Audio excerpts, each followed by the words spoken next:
الرجیم بسم اللہ الرحمن الرحیم رب اشرح لی صدری ویسر لی امری واحلل عقدۃ من لسانی یفقہوا قولی صلاۃ وسلام علیک یا رسول اللہ وعلی آلک وصحبک یا حبیب اللہ۔ آج کی ہماری جو مجلس ہے یہ ہے مجلس نمبر 85۔ گزشتہ 2 ہفتے جو ہم درس نہیں دے سکے تھے تو اس کی کمی آج پوری کر رہے ہیں۔ کل ایک نشست ہوئی ہے ہماری بدھ والے دن، حالانکہ درس ہمارا جمعرات کو ہوتا ہے اور آج جمعرات کو ہماری دوسری نشست ہے، تو 1 ہفتے کی کمی انشاءاللہ تعالیٰ آج پوری ہو جائے گی، اور پھر اسی طریقے سے انشاءاللہ تعالیٰ اگر ہماری زندگی باقی رہی تو اگلے ہفتے انشاءاللہ تعالیٰ 2 نشستیں ہی کر لیں گے، اور اس طرح ہوگا کہ ان 2 نشستوں میں ایک نشست ہفتہ وار ہو جائے گی اور ایک نشست جو سابقہ ہمارا درس رہ گیا تھا تو انشاءاللہ تعالیٰ وہ کمی ہم پوری کر دیں گے۔ اب آیت نمبر 120 تک ہمارا درس مکمل ہو چکا تھا۔ یہاں پر چونکہ غزوہ احد کا ذکر ہے تو میں مختصر اس کا خاکہ آپ کو بتا دیتا ہوں، آپ ذہن کے اندر رکھ لیں، جس کو اجمالی گفتگو کہتے ہیں وہ آپ ذہن کے اندر رکھ لیں، باقی زندگی رہی تو انشاءاللہ تعالیٰ پھر کبھی تفصیلی موقع ملا وہ بھی عرض کر دوں گا۔ بہرحال جو آیات بینات آ رہی ہیں اس کے اندر چونکہ غزوہ احد کا ذکر ہے، اسلام اور کفر کے درمیان پہلی جو جنگ لڑی گئی تھی 2 ہجری کو، 17 رمضان المبارک، جنگ بدر جس کو کہتے ہیں۔ اب اس کے اندر 70 رؤسائے کفار مار دیے گئے تھے۔ کفار کے بڑے بڑے سرغنے، کفار کے بڑے بڑے لیڈر جس وقت اس جنگ کے اندر واصل جہنم ہوئے ہیں تو کفار مشرکین کو بڑی تکلیف تھی کہ یہ ہمارے ساتھ کیا ہوا ہے، سارے ہمارے تائے دادے مر گئے ہیں، اب ان کا بدلہ تو لینا چاہیے۔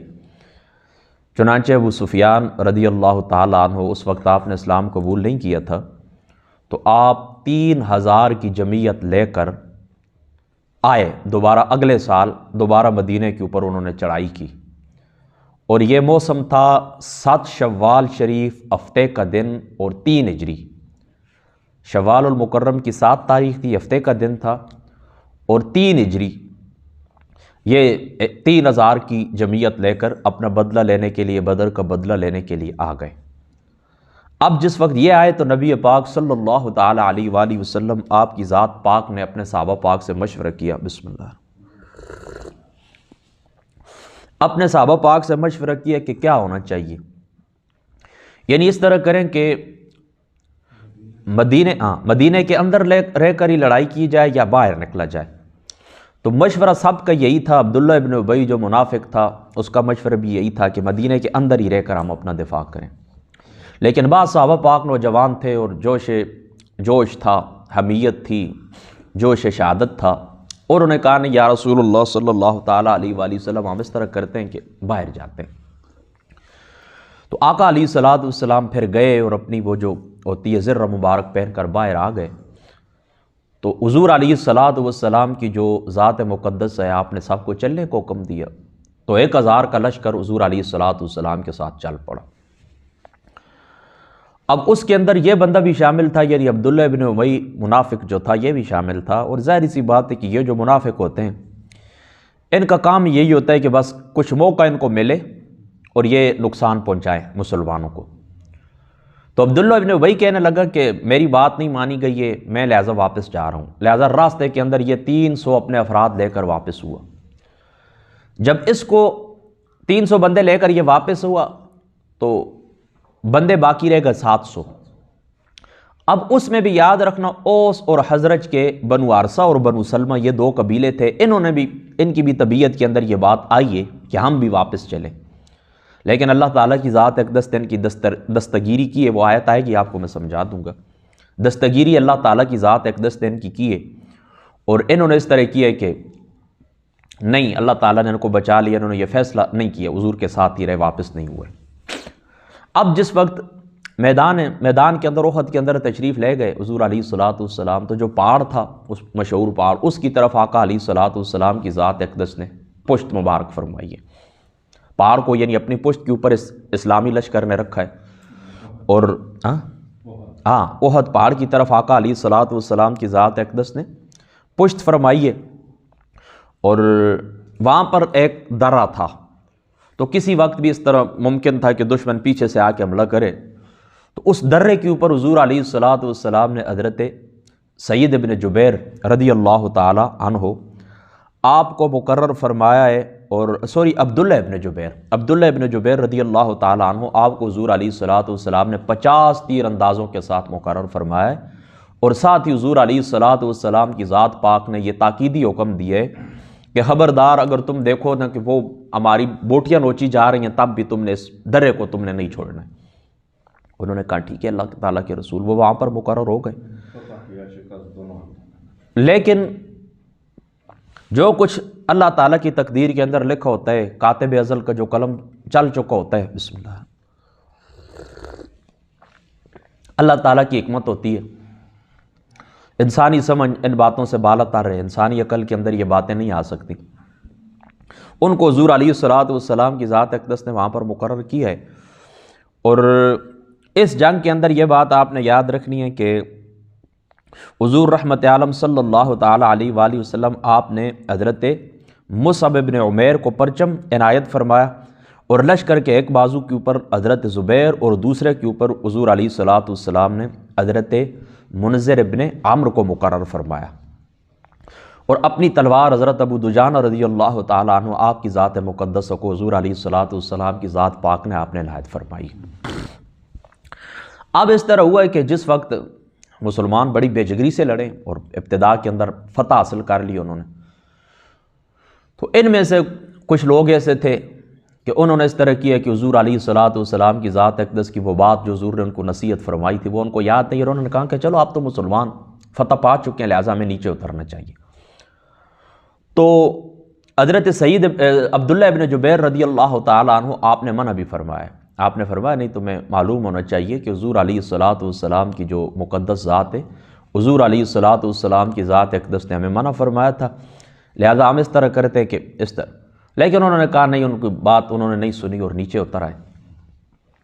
اب یہ جو حضرت خالد ابن ولید تھے، یہ ایک رسالے کے اوپر کمانڈر تھے، یہ جس وقت شکست کھا کے نا واپس جانے لگے نا، تو انہوں نے دیکھا کہ یہ جگہ تو خالی ہے، پیچھے سے حملہ کیا جا سکتا ہے، درہ خالی تھا جہاں پر حضور علیہ الصلوۃ والسلام نے اس غار کے اوپر انہوں نے مقرر فرمایا تھا، وہاں پر اس مورچے کو انہوں نے دیکھا تو انہوں نے کہا کہ چلو چل پڑے۔ انہوں نے پیچھے سے حملہ کیا اور بڑا زبردست حملہ کیا، اور ایسا زبردست حملہ کیا کہ جو مسلمان تھے ابتدا کے اندر ان کے پاؤں اکھڑ گئے، اور یہاں تک کہ حضور رحمت عالم صلی اللہ تعالیٰ علیہ وآلہ وسلم آپ کی ذات شریفہ کو آپ کو تکلیف پہنچی ہے کہ عبداللہ ابن قمہ اور عتبہ ان دونوں نے حضور علیہ الصلوۃ والسلام کی ذات اقدس کے اوپر حملہ کیا ہے، اور مسلمانوں کو جو نظم و ضبط تھا وہ باقی نہ رہا، انتشار پڑ گیا، پریشانی آ گئی، عزیمت اٹھانا پڑی، نقصان اٹھانا پڑا، اور حضور علیہ الصلوۃ والسلام کی جو پیشانی مبارک تھی یہ بھی زخمی ہوئی، اور حضور علیہ الصلوۃ والسلام کے دندان مبارک یہ بھی زخمی ہوئے، اور ساتھ یہ افواہ بھی اڑا دی کہ حضور علیہ الصلوۃ والسلام کی ذات پاک کو شہید کر دیا گیا۔ تو اب صحابہ پاک کے جو رئیسے اوسان تھے، ظاہری سی بات ہے کہ پریشانی تو ہوئی ہے، ہوش و حواس میں وہ انہوں نے کہا حضور علیہ الصلوۃ والسلام نہیں رہے تو پھر ہماری زندگیوں کا کیا فائدہ ہے۔ بہرحال حضرت ابو دجانہ رضی اللہ تعالیٰ عنہ آپ نے حضور علیہ الصلوۃ والسلام کی وہ ڈھال اپنا وجود، حضرت ابو دجانہ کا جو وجود تھا وہ حضور علیہ الصلوۃ والسلام کی ذات پاک کے لیے ایک ڈھال تھا، اپنی وہ بدن کے اوپر تیر کھاتے رہے، تلواریں حضور علیہ الصلوۃ والسلام کا دفاع کرتے رہے۔ حضرت مصعب جو تھے حضور علیہ الصلوۃ والسلام کے صحابی، جن کو حضور علیہ السلام نے علم پکڑایا تھا، علم بردار تھے یہ میدان احد کے اندر، یہ حضور کے سامنے ہی شہید ہو گئے۔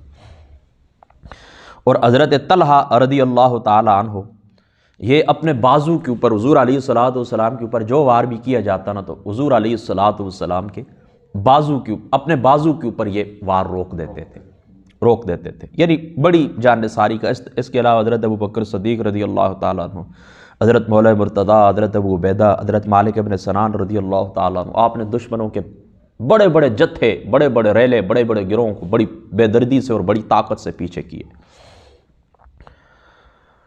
ادھر جب حضور علیہ الصلوۃ والسلام کے متعلق صحابہ پاک کو معلوم ہوا نا کہ آقا علیہ الصلوۃ والسلام کی ذات مقدسہ موجود ہیں، وفات نہیں پائی، شہید نہیں ہوئے، تو پروانوں کی طرح حضور علیہ الصلوۃ والسلام جس طرح شمع کے گرد پروانے اکٹھے ہوتے ہیں، بسم اللہ۔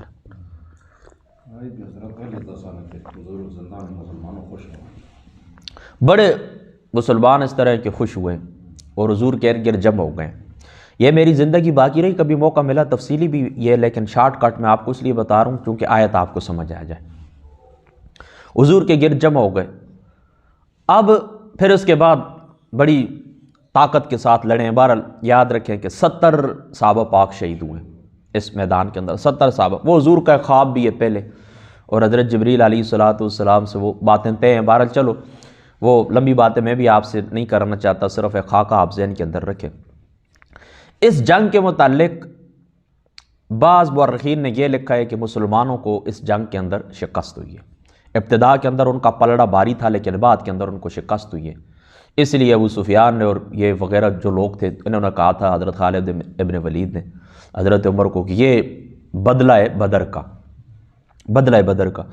اور یہ احد کی جنگ بڑی سخت جنگ تھی۔ مشرکین بھی اپنی ساری طاقت، یہاں تک کہ اپنی خواتین کے ساتھ آئے تھے کہ وہ گا کر اور اس قسم کے اشعار پڑھ کے ان کو جذبت دلائیں۔ حضرت ابو سفیان کی جو گھر والی تھی حضرت ہندہ رضی اللہ تعالیٰ عنہ، بعد میں آپ نے بھی اسلام قبول کر لیا تھا، وہ سپہ سالار تھیں، عورتوں کی کمانڈ وہ کر رہی تھی، اور یہ اپنی خواتین کو بھی ساتھ لے کر آئے تھے۔ بہرحال میں اس نتیجے کے اوپر پہنچا ہوں کہ اس طرح نہیں کہنا چاہیے کہ مسلمان یہ جنگ ہار گئے تھے یا مسلمانوں کو یہ شکست ہوئی تھی، اس طرح نہیں ہے، بلکہ اتنی سی بات ہے کہ حضور علیہ السلام کا جو حکم مبارک تھا اس کے اندر نرمی برتی گئی ہے، تصال برتا گیا ہے، لہٰذا اس کے بدلے میں مسلمانوں کو اس جنگ کے اندر بھاری نقصان اٹھانا پڑا ہے، ان کو ذک پہنچی ہے، ان کو عزیمت ہوئی ہے۔ لیکن اس طرح نہیں کہا جا سکتا کہ کفار غالب آ گئے ہوں، کفاروں کو فتح ہو گئی ہے، کفار یہ جنگ جیت گئے اور مسلمان یہ جنگ ہار گئے، اس طرح نہیں، کیونکہ ابتدا کے اندر مسلمانوں کو پلڑا باری تھا۔ لیکن حضور علیہ السلام کی جو نصیحت تھی ان کے اوپر عمل نہیں ہوا، لہٰذا حضور علیہ السلام کی ذات اقدس کی اس امر کی حیثیت کو، حکم کی اس تعمیل کو واضح کرنے کے لیے کہ تم نے کتنا نقصان کیا ہے، آقا علیہ السلام کی ذات مقدس جو ہے، اگر ان کا تم احترام کرتے، ان کے حکم کا احترام کرتے تو یہ تمہیں کبھی بھی دن نہ دیکھنے پڑتے، لہذا اس وجہ سے ان کو کچھ شکست ہوئی ہے، یعنی اس طرح کہ کچھ تھوڑا سا نقصان ہوا ہے۔ اور 70 صحابہ پاک کیا ہوئے ہیں؟ 70 صحابہ پاک شہید ہوئے ہیں۔ اب آپ سمجھ گئے نا، 70 صحابہ پاک اس احد کے اندر کیا ہوئے؟ شہید ہوئے، اللہ تعالیٰ کی بارگاہ کے اندر حاضر ہو گئے۔ اللہ تعالیٰ کی ذات اقدس ان کے درجات بلند فرمائے۔ حضور علیہ السلام کے صحابہ تھے، بہرحال انسان ہے، ظاہری سی بات ہے، ہو جاتا ہے، معاملہ ہو جاتا ہے۔ ہمارا حق یہی بنتا ہے کہ یہ نفوس قدسی ہیں، اللہ تعالیٰ نے ان کو معذب کیا ہے، اللہ تعالیٰ کی ذات اقدس نے ان کے تقوی کو، ان کے طہارت کو اللہ نے قرآن کے اندر بیان فرمایا ہے۔ حضرت ابو سفیان ہوں یا حضرت معاویہ رضی اللہ تعالیٰ عنہ، ان کی امی ہوں، حضرت ہندہ ہوں، کوئی بھی ہوں، ہمیں نام احترام سے ہی لینا چاہیے۔ بعد میں اسلام بھی قبول کیا تھا اور حضور نے ان کا اسلام قبول فرمایا ہے، حضور کے وہ در پاک کے اوپر آئے ہیں، حضور نے ان کا ایمان قبول فرمایا ہے، لہٰذا کسی بھی شخص کا یہ حق نہیں بنتا کہ وہ اس قسم کی باتیں کرے، اور یہ نہیں کرنا چاہیے، ٹھیک ہے۔ اب میں سمجھتا ہوں کہ آپ کو یہ بات اچھے طریقے سے سمجھ آ گئی ہوگی، اس میں کوئی کسی قسم کی مشکل بات نہیں ہے۔ اب آگے بڑھتے ہیں اللہ کا نام لے کر۔ وَإِذْ غَدَوْتَ مِنْ أَهْلِكَ تُبَوِّئُ الْمُؤْمِنِينَ مَقَاعِدَ لِلْقِتَالِ وَاللَّهُ سَمِيعٌ عَلِيمٌ، اور یاد کرو اے محبوب جب صبح سویرے رخصت ہوئے آپ اپنے گھروں سے اور میدان احد میں بٹھا رہے تھے مومنوں کو مورچوں پر جنگ کے لیے، اور اللہ سب کچھ سننے والا اور جاننے والا ہے۔ وَإِذْ هَمَّتْ طَائِفَتَانِ مِنْكُمْ أَن تَفْشَلَا وَاللَّهُ وَلِيُّهُمَا وَعَلَى اللَّهِ فَلْيَتَوَكَّلِ الْمُؤْمِنُونَ، جب ارادہ کیا دو جماعتوں نے تم میں سے کہ ہمت ہار دیں، حالانکہ اللہ تعالیٰ دونوں کا مددگار تھا، اس لیے اللہ تعالیٰ کی ذات اقدس نے انہیں اس لغزش سے بچایا، اور مومنوں کو صرف اللہ تعالیٰ کی ذات اقدس کے اوپر توکل کرنا چاہیے، مومنوں کو اللہ تعالیٰ کی ذات اقدس کے اوپر توکل کرنا چاہیے۔ یہ میں آپ کو بتا چکا ہوں نا کہ اذ ہمت طائفتان منکم ان تفشلا، جب ارادہ کیا دو جماعتوں نے تم میں سے کہ ہمت ہار دیں، یعنی قبیلہ اوس اور خزرج کے بنو حارثہ اور بنو سلمہ تھے، انہوں نے کہا کہ ہم بھی واپس چلتے ہیں، تو حضرت جابر رضی اللہ تعالیٰ عنہ آپ فرمایا کرتے تھے یہ آیت ہمارے حق میں نازل ہوئی ہے، بہرحال ہمیں خوشی ہے کہ جہاں پر ہمارے دل کے اندر جو ارادہ تھا اس کا بیان اللہ تعالیٰ کی ذات اقدس نے بیان فرمایا ہے، یعنی ہمارے پھسل جانے کا جو خیال تھا نا کہ ہم پیچھے ہٹتے ہیں نا، یہ جو خیال ہمارے دلوں کے اندر آیا، تو جہاں پر اللہ تعالیٰ نے اس کو بیان فرمایا وہاں پر ساتھ ہی اللہ تعالیٰ کی ذات اقدس نے واللہ ولیہما بھی فرما دیا کہ اللہ تعالیٰ ان کا مددگار ہے، لہٰذا ہم اس بات کے اوپر بڑے خوش ہیں اور بڑی خوشی سے حضرت جابر اس کا ذکر کیا کرتے تھے۔ تو اس سے یہ ثابت ہوتا ہے کہ جو مخلص مومنین ہوتے ہیں نا، اگر وہ کہیں پر پھسلنے والے ہوتے ہیں تو اللہ تعالیٰ کی رحمت ان کی دستگیری کر لیتی ہے، اللہ تعالیٰ کا دست قدرت ان کو تھام لیتا ہے اور گرنے سے اللہ تعالیٰ کی ذات اقدس ان کو بچا لیتے ہیں۔ وَعَلَى اللَّهِ فَلْيَتَوَكَّلِ الْمُؤْمِنُونَ، اور مومنوں کو اللہ کے اوپر توکل کرنا چاہیے۔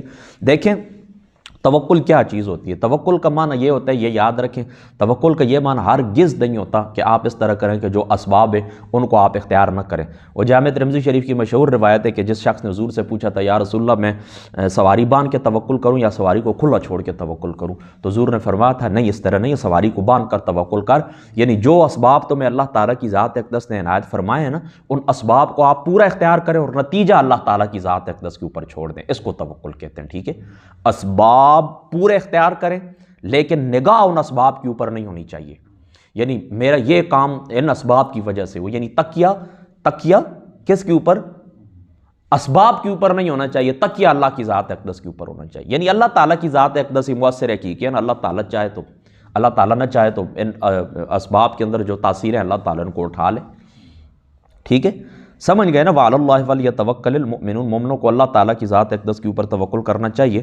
محققین صوفیہ آپ فرماتے ہیں کہ اللہ تعالیٰ پر کامل بھروسہ اور یقین محکم ہونا چاہیے کہ اس کا حکم اٹل ہے، یعنی کامل بھروسہ اللہ تعالیٰ کی ذات اقدس کے اوپر ہونا چاہیے اور یہ یقین محکم ہونا چاہیے کہ اللہ تعالیٰ کو حکم اٹل ہے، اور اس کے ساتھ وہ توکل بھی اختیار کرے، اس کے ساتھ وہ کیا کرے؟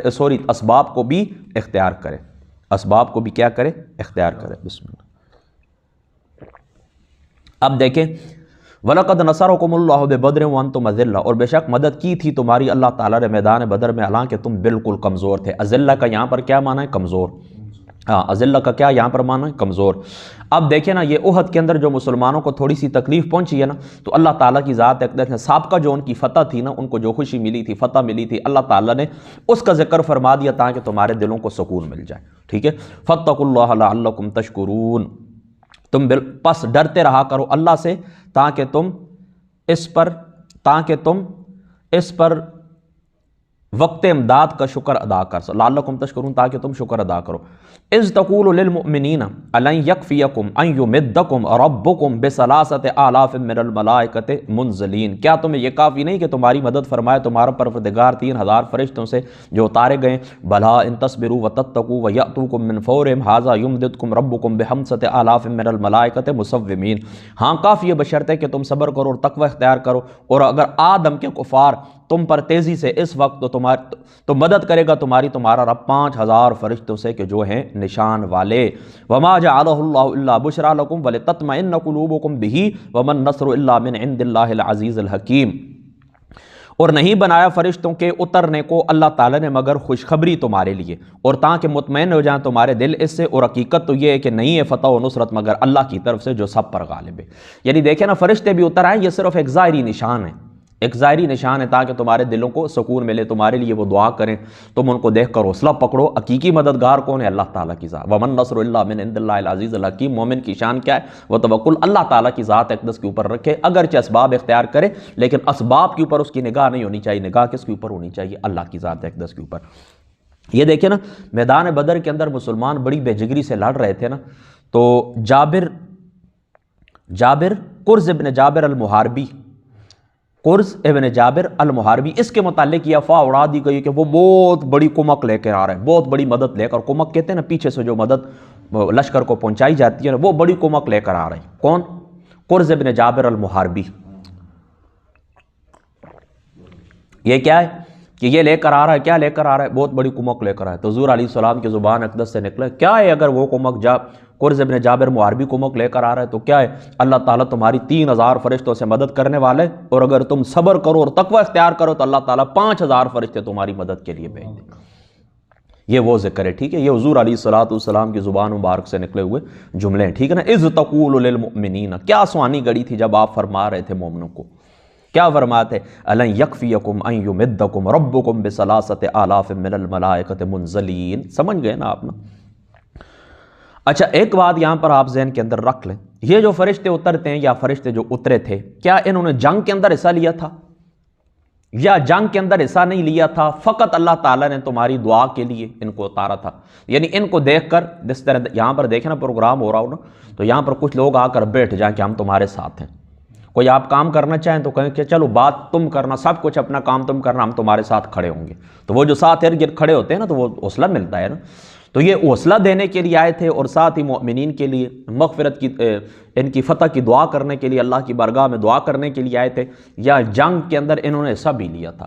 تو یاد رکھیں، بعض محققین کہتے ہیں کہ انہوں نے جنگ کے اندر حصہ بھی لیا تھا، اور بعض کہتے ہیں کہ نہیں، جنگ کے اندر حصہ نہیں لیا تھا، صرف آئے تھے۔ صرف آئے تھے، کیوں آئے تھے؟ حوصلہ بڑھانے کے لیے، مومنین کے لیے دعا کرنے کے لیے۔ لِيَقْطَعْ طَرَفًا مِّنَ الَّذِينَ كَفَرُوا أَوْ يَكْبِتَهُمْ فَيَنْقَلِبُوا خَائِبِينَ، اور یہ مدد اس لیے تھی تاکہ کاٹ دے قصہ کافروں سے یا ذلیل کر دے ان کو، پس لوٹ جائے نامراد ہو کر۔ یہ اللہ تعالیٰ کی ذات اقدس نے مدد کیوں فرمائی؟ اس لیے کہ کفاروں کو اللہ تعالیٰ قلم کما فرما دے۔ لَيْسَ لَكَ مِنَ الْأَمْرِ شَيْءٌ أَوْ يَتُوبَ عَلَيْهِمْ أَوْ يُعَذِّبَهُمْ فَإِنَّهُمْ ظَالِمُونَ، نہیں آپ کا اس معاملے میں کوئی دخل، چاہے تو اللہ ان کی توبہ قبول فرما لے اور چاہے تو عذاب دے انہیں، بے شک وہ ظالم ہیں۔ حضور علیہ السلام کی جو ذات شریف ہے، میدان احد کے اندر جس وقت حضور علیہ السلام کی ذات مبارک زخمی ہوئی، آپ کے دندان زخمی ہوئے، تو حضور نے فرمایا یہ قوم کیسے فلاح پا سکتی ہے جنہوں نے اپنے نبی کے ساتھ یہ معاملہ کیا؟ تو لیس لک من الامر شیء أو یتوب علیہ، یہ اللہ تعالیٰ کی ذات اقدس نے نازل فرمائی، اللہ تعالیٰ کی ذات اقدس نے یہ نازل فرمائی کہ آپ اس طرح کریں کہ ان کے جو معاملات ہیں چھوڑ دیں۔ کیوں؟ یعنی اشارہ تھا کہ آنے والی نسلوں کے اندر کیا ہوگا، ان کے اسلام قبول کرنے والے لوگ پیدا ہوں گے۔ ٹھیک ہے، سمجھ گئے نا؟ یعنی ہدایت کس کے اندر ہے؟ کس کے ہاتھ کے اندر ہے؟ اللہ تعالیٰ کی ذات ہے۔ اللہ تعالیٰ جسے چاہے ہدایت نصیب فرما دے۔ ٹھیک ہے نا؟ وہ میں ایک دفعہ تقریر کے اندر یہ بات سمجھا چکا ہوں کہ ہدایت کیا ہوتی ہے، اراۃ الطریق اور ایصال الی المطلوب۔ ٹھیک ہے، یہ دو باتیں میں پہلے کر چکا تھا، اراۃ الطریق کس کو کہتے ہیں اور ایصال الی المطلوب کس کو کہتے ہیں۔ بہرحال اللہ تعالیٰ کی ذات اقدس نے یہ آیت کریمہ نازل فرمائی۔ کیوں نازل فرمائی؟ کہ اے محبوب محمد مصطفیٰ صلی اللہ تعالیٰ علیہ وآلہ وسلم، ان کے جو آنے والے معاملات ہیں، یعنی اشارہ تھا ان کے اندر۔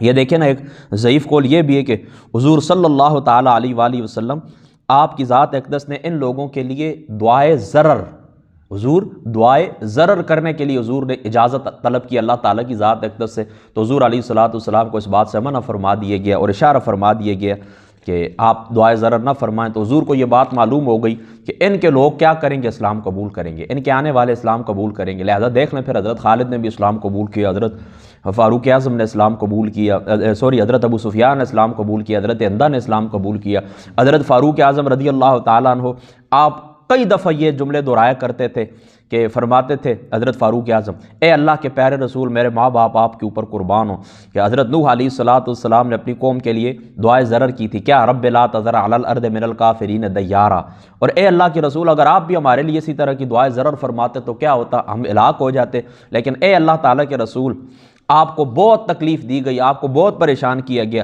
لیکن اے اللہ تعالیٰ کے رسول آپ کے دندان مبارک شہید ہوئے، روح انور زخمی ہوا، لیکن اس کے باوجود آپ نے کیا کیا، دعائے خیر فرمائی کہ اللہ تعالیٰ یہ میری قوم بے علم ہے، یہ نہیں جانتی ہے، تو ہدایت نصیب فرما۔ پس اللہ تعالیٰ کی ذات اقدس نے ہمیں ہدایت نصیب فرما دی۔ اللہ اکبر۔ للہ ما فی السماوات و ما فی الارض، للہ ما فی السماوات لیس لک من الامر شیء او یتوب علیہم او یعذبہم فانہم ظالمون وللہ ما فی السماوات و ما فی الارض یغفر لمن یشاء و یعذب من یشاء واللہ غفور رحیم۔ اللہ ہی کا ہے جو کچھ آسمانوں میں اور جو کچھ زمین میں، بخش دیتا ہے جسے چاہتا ہے اور سزا دیتا ہے جسے چاہتا ہے، اور اللہ بہت بخشنے والا رحم فرمانے والا ہے۔ اللہ تعالیٰ کی ذات پاک عمل کی توفیق عطا فرما۔ واخر دعوانا ان الحمد للہ رب العالمین۔